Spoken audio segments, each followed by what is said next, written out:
How do you honor your grandparents? How do you honor the greatest generation? With State Funeral for World War II Veterans is honoring those who've received the Medal of Honor. Listen as Medal of Honor recipient Woody Williams talks about this cause. We are with our friend and great supporter of our organization, Woody Williams, on Iwo Jima. But what a wonderful, I know it's just the second time you've been back to Iwo Jima, and thank you so much for your support of State Funeral for World War II Veterans. And why are you supporting our efforts, sir? Well, we must not ever forget World War II. It changed the world. And it certainly gave America a place in history that we would have never had the World War II veterans not accomplished what they did. So we do these kinds of programs for other people, and the last World War II guy ought to have that honor as representing all of those 16 million that served in World War II that are no longer with us. Thank you so much, and we're working hard to petition the president that that last hero receive a state funeral. Thank you, sir. Having served in the Marine Corps during World War II, Woody Williams was awarded the Medal of Honor on October 5th, 1945 by President Harry Truman. He was awarded the Medal of Honor after distinguishing himself in actions above and beyond the call of duty. Attached to 1st Battalion, 21st Marines, then a corporal. 2 days later, the American tanks trying to open a lane for the infantry encountered a network of reinforced concrete pillboxes. Williams went forward alone with his 70-pound flamethrower to attempt to reduce the devastating machine gun fire from the unyielding positions. Who's attached to this cause now? There are others that are continuing to garner support. Those people attached to this cause can petition the president for a state funeral. We talked with Spencer Harden of University Park here in Dallas about why he's attached to the cause. My grandfather, he fought in Iwo Jima. He was in the Navy. He worked with one of the landing ships. He was the navigator for one of the landing ships. And so he would go there, drop the men off, and then, when it got really tough, he actually would go on the little islands and everything. His ship was torpedoed 4 times, and he sailed it all the way back, and they made it safely because he was also the youngest Eagle Scout in Kentucky's history, still to this day. And he used superior outdoorsman skills to navigate the ship at night using the stars because they lost all radio and all technology on the ship after the torpedo hits. And he was very passionate about honoring a lot of military veterans. And I lost him back in 2005. And when Mr. McNatt was telling me about this, I just thought, what a fantastic way to honor the greatest generation and really teach so many people about them. Because, a lot of people, have thoughts about World War II and the veterans and everything. But I think if we really do something like this, it would just be such a final salute and shine a great light on them. So how has it been going? Have you been getting support in D.C. and in the state legislatures throughout the country? In the recent, month and a half, it's been going really, really well because we've gotten a lot of signatures coming in and a lot of hard work is starting to pay off now. It was just a lot of grunt work for a long time and trying to do this or that and waiting for results. And now we're starting to see those results. And especially with Washington, the last trip there, it's really excited a lot of people. And so I think it kind of reignited the fire under some to show this isn't just something that we're saying, oh, we hope one day that this is actually happening and big people are putting their names on it. And so, everyone else is like, wow, they did that. Maybe I'll do that because that's kind of how DC works. People are understanding that you need to petition the president in order to get the attention necessary. So outside of Washington, have you shared it with other people? Yes, I have shared it on my social media and talked to my friends about it and family members, and they've all signed the petition and they love it. When I was reaching out to a lot of people, with the younger generation, you don't get as many people being like, oh, I'm really dying to do this. And my grandfather did this. But, a lot of middle-aged and older people, they start sharing their stories and telling us they did this and I'm going to honor either my father or grandfather, depending on how old they are. And then the younger kids I don't know. It's really more about exciting them about World War II and what it was, and getting them to be interested in it again, to share it, because they won't share their stories as much, but they'll be like, yeah, I'm down to sign it because it's a good cause. That's kind of like, more millennials are like, sure, I'll sign this or I'll do this because I'm supposed to and I'm a good person. And, a lot of people have an emotional feel. They do it because they really want to do it because of their families. So what is a state funeral?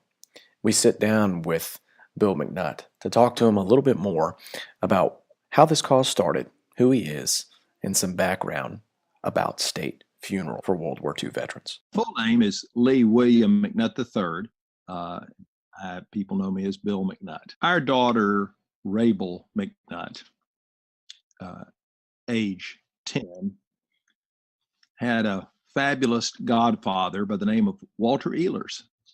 Mr. Ehlers was the oldest holder of the Congressional Medal of Honor at the time of his death a couple of years ago. And he held the Congressional Medal of Honor from gallantry on D-Day in the Battle for Normandy in the hedgerows in June of 1944. Our daughter had been to a funeral before. She'd been to my mom's funeral, her grandmother. But military funerals are different. And they fold the flag and they fire cannons or rifles, and it's a different experience. So to prepare our daughter for this experience, we watched state funerals on the internet. And of course, every president is commander-in-chief, so he has a military funeral.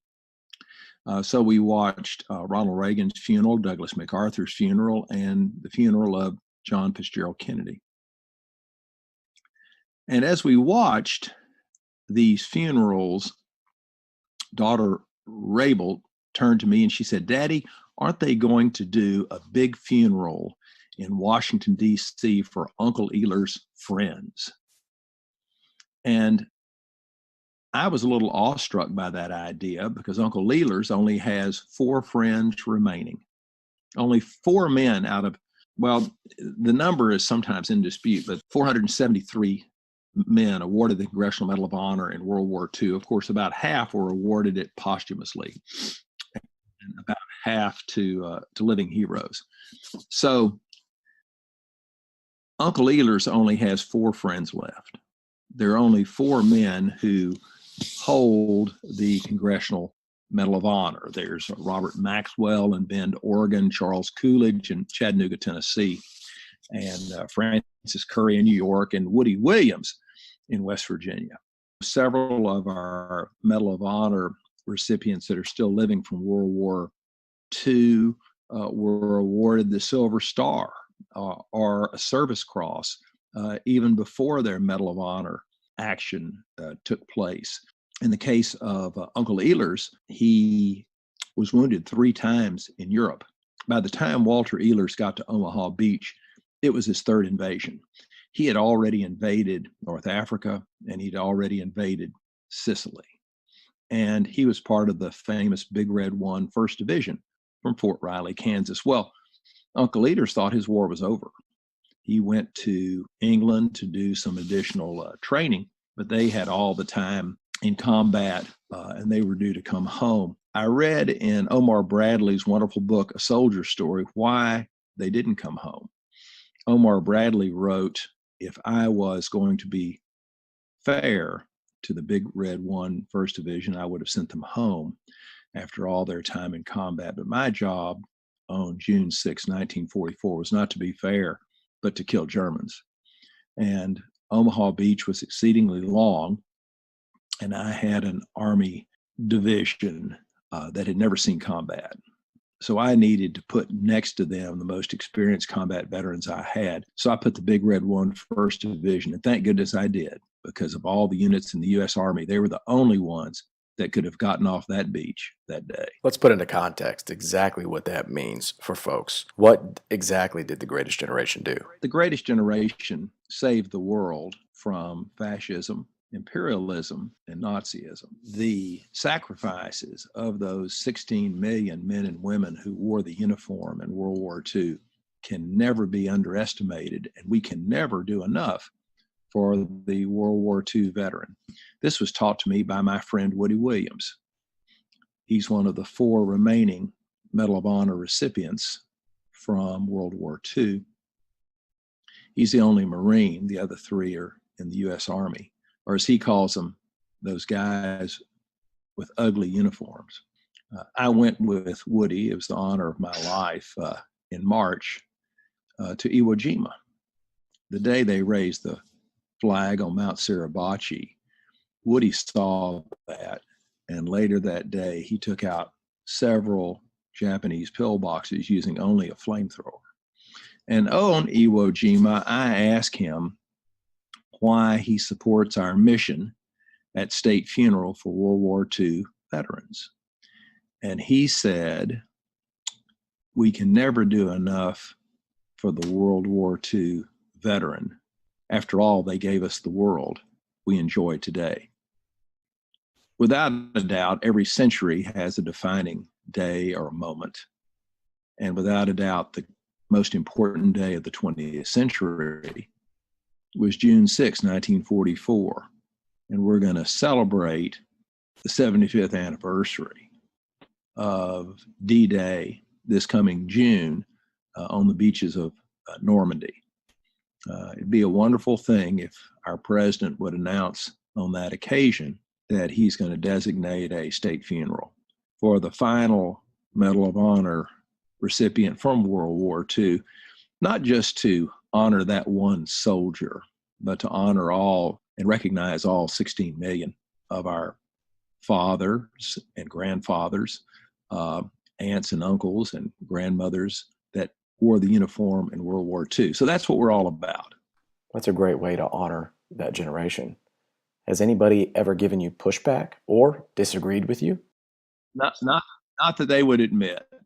Well, I can imagine that potentially somebody said, we don't support this. Yes, these are the little pushback we've had are from people who get hung up in the process. And that is, well, we haven't had a state funeral in more than 55 years. Why should we do a non-presidential state funeral now? The generals who've had state funerals in the past, well, they deserve these. They were the masterminds of the success, the MacArthurs and the Eisenhowers. And of course, our response at State Funeral is simply this. I mean, if you're going to do a state funeral for the Supreme Allied Commander in the Pacific, Douglas MacArthur, Supreme Allied Commander in the Atlantic, Eisenhower, shouldn't we find some way to also recognize the soldiers that fought underneath them? Of course.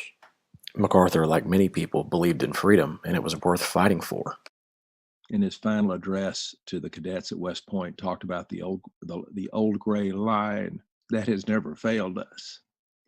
And, it really is a continuum, and freedom's got to be won and renewed at every generation. I mean, to think that the GI in World War II was only 80 years removed from Billy Yank and Johnny Reb, that the GI in World War II, they were the sons of the doughboys that fought in Europe in World War I. And then you had men who served in Vietnam, of course, were the sons of those who had served in World War II. So it really is a long gray line. But I think of all the soldiers and all the American wars, the American GI is unique because of how close we came to defeat and how they conducted themselves once the war was over. To these men, words like duty, honor, cause, country, they were important to the GIs as they were important to their forefathers. But they didn't talk about it. They didn't talk about country or flag or what happened overseas with much patriotic bombast some of them, as they got up in years, would oftentimes talk to their grandchildren about it in a way they never talked to their children about it. And of course, America is full of stories from people of my generation. I graduated from high school in '73, of learning about the exploits of the greatest generation after they're gone, from finding letters in an attic, or people showing up at a funeral that had served with these men from 1941 to 1945. So it's truly a special generation, and they deserve a final salute. And we're going to continue to persuade and petition the president. He has the sole authority to designate the state funeral. We don't need legislation. We don't need money. We just need for the president to say yes. And here's an interesting reason why we think he might say yes. America has had many state funerals for generals, but never one for an enlisted man. And all four of Uncle Ealer's friends that remain, Mr. Coolidge, Mr. Maxwell, Mr. Curry, and Mr. Williams, were all enlisted men. I mean, to think that 34 Americans have lied in state underneath the rotunda of our Capitol, and never once an enlisted man has been in repose there.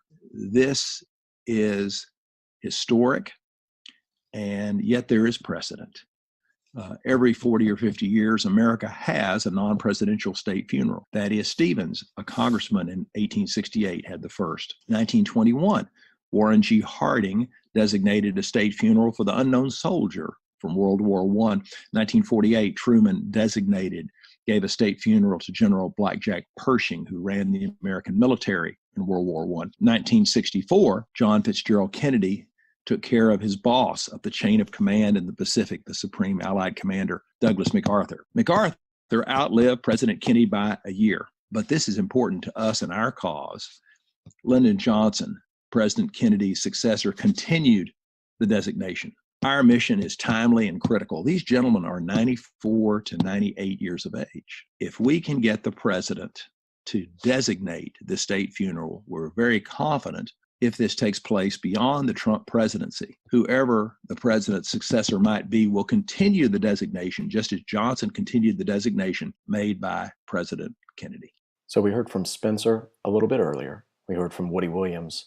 And now we're hearing from you, Bill. If I wanted to support the cause, what do I do? Two ways to help us the most. First, please go to our website, which is www.worldwar2salute.org, worldwar2salute.org, and sign our petition. And then secondly, we're organized in 26 states. So there are a lot of states in which we're not organized. And maybe someone who's listening to this podcast would like to serve on our state board in Vermont or New Hampshire, where we do not have leadership, can nominate a chairman for us in Montana or Washington State. So those are the two ways people can help the most. Please sign our petition, and please nominate your patriotic friends across the country so we can expand to all 50 states. And of course, just a small financial contribution on the website is always welcome. How long have you been working on this project? We're in our 19th month of existence. We launched this effort in Labor Day of 2017, and we've been hitting it hard ever since. We are in a game without rules. We could get 100,000 petitions and the president might say no. We could get 1,000 more petitions and the president might say yes. I had the honor of working in the Reagan White House in 1988, and I think one of the problems we have is that everyone who works in a White House has their own pet project that has nothing to do with their job, by the way.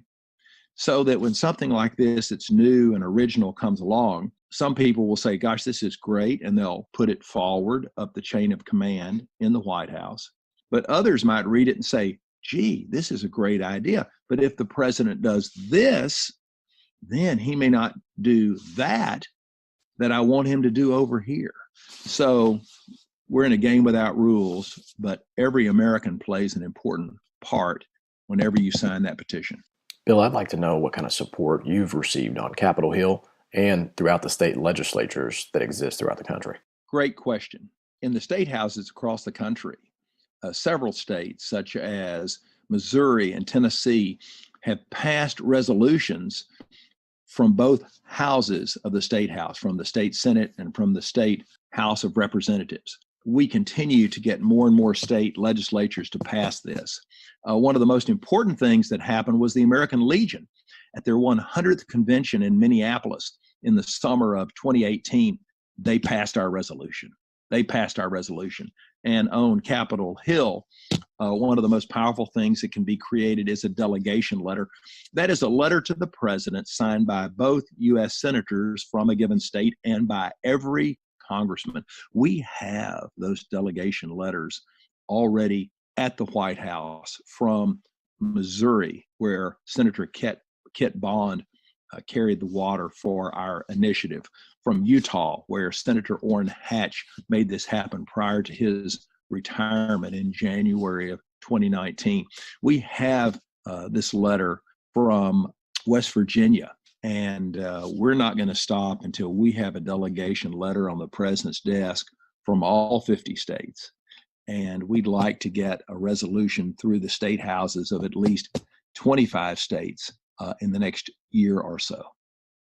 In closing, I just want to say that everybody gets motivation from different places, most of them personal, my father being a World War II sergeant. But, I always think back to Uncle Ehlers, farm boy from Kansas, and, think what his life was like in those hours before dawn as he sat in that Higgins boat off of Omaha Beach. And he was with his brother, Roland, by the way. They'd always fought side by side through the invasion of North Africa and the invasion of Sicily. But after the famous Sullivan incident, the American military separated brothers in combat. And so Roland was also in the Big Red 1 First Division.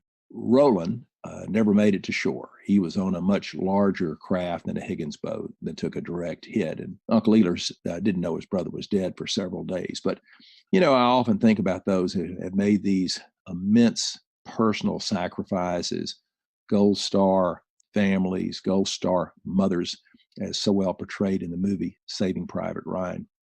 So as we go about our daily lives with the great abundance and liberty and freedom we have in America, but I think back about Uncle Ehlers and those hours before dawn on June 6, 1944, and the greatest armada the world had ever seen and ever will see, over 5,000 ships carrying 200,000 soldiers. And those people, that generation, they deserve a final salute. And we're going to work our hardest and our smartest to give it to them in the form of the first state funeral for an enlisted man in American history. Where can people stay up to date with the most recent information? Please follow us on social media, on Facebook, on Twitter, and Instagram. We are simply State Funeral for World War II Veterans. And then our website is www.worldwar2salute.org. Bill, thank you for sharing your passion with us. Appreciate you taking the time. Listen, thank you for your time today. What's one last thing you want to leave these people with? State Funeral for World War II Veterans is a uniquely American story. It came from a 10-year-old schoolgirl in Texas who wanted to honor her godfather, who happened to be the recipient of the Congressional Medal of Honor in World War II. But this is America. Sometimes the most powerful ideas come from the most basic among us, and we want to push through to make sure that the greatest generation has a wonderful final salute.